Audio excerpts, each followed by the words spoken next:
करायचं काही शालेय पोषणाहार संघटनेचा शालेय पोषणाहार संघटनेचा आमच्या मागण्या पुरे करा. 56 शाळा एकत्रीकरण केलेल्या एकजूट केल्याच पाहिजे. आमचं कामगार परत घेतलंच पाहिजे. आम्हाला दिलंच पाहिजे.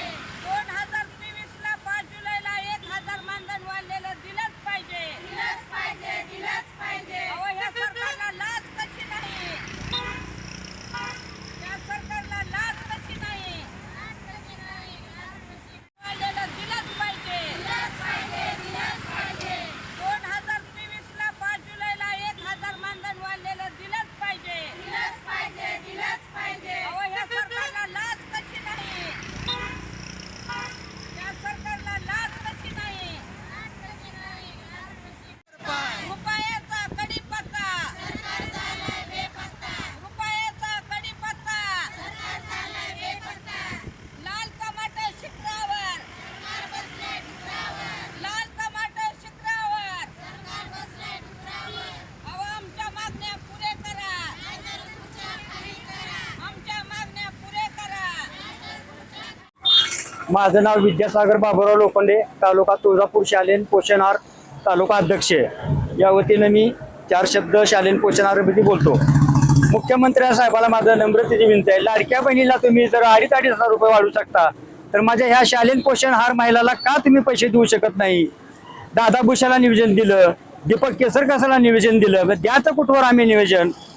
तर मुख्यमंत्री साहेबांना, देवा भाऊला माझं कळकळीची विनंती आहे, जर आमच्या महिलाला जर तुम्ही व्यवस्थित नाही दिलं तर आम्ही तीव्र आंदोलन करू, असं मी लोखंडे तुळजापूर तालुक्याचा आवाहन करतो. मुख्यमंत्री साहेबांनी तात्काळ आमच्या लाडक्या बहिणीला जसं तुम्ही 2,500 केलं तसं आमच्या शालेय पोषणाहारच्या महिलाला 18,000 रुपये मानधन करावं आणि 12 महिने कायम करावं, असं माझं देवानुभव देवेंद्र फडणवीस साहेबाला ही कळकळीची माझी विनंती आहे. एवढं.